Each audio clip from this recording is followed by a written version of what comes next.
Alba. Hello Vision, this is Rocky from runnerrocky.com.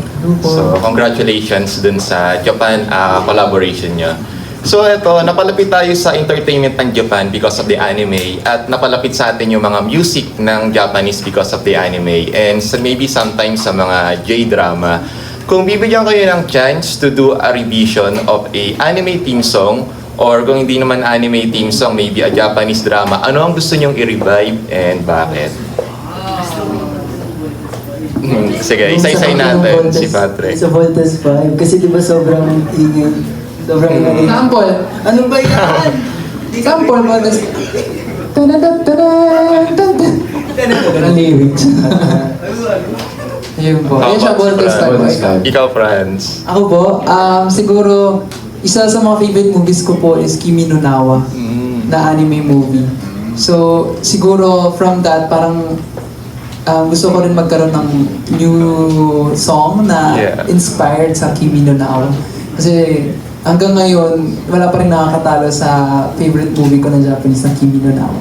Nice. Ako naman, kinalakihan ko, Doraemon. Doraemon. Yeah, gusto namin dito. How about si Vince? Siguro, personal favorite ko, Demon Slayer. Yung anime. And siguro, Naruto. Why not? Naruto, diba? And Ikaw, Kuya Phil. Si Big fan ano? ako ng, if familiar kayo, Studio Ghibli. Any Studio Ghibli movies, Spirited Away, My Neighbor Totoro, kahit anong theme song ba pwede. And last question ko lang siguro, if ever na may Japanese actor or celebrity na gusto nyo makakolaborate, i-familiar kayo, sino yun and why? Siguro po, ako, XG. Kasi sobrang sad ko, hindi ako nakanood kahapon. Pero happy naman ako kasi nagtitraining kami. Pero yun, I'm looking forward sa XG. Mapanood ko sila na live. Kasi grabe, J-pop kasi sila. And grabe yung discipline nila. So, and yung style. So, sobrang na-amaze ako sa akin. Okay, si ano? Si 13. kilala niyo si Scorpion ng Mortal Kombat. Very popular actor siya, si Sanada. Oh. So, nag-action kasi siya. He's representing Japan very well sa Hollywood right now. So, gusto ko siyang makalaborate. Stuntman. Let's go.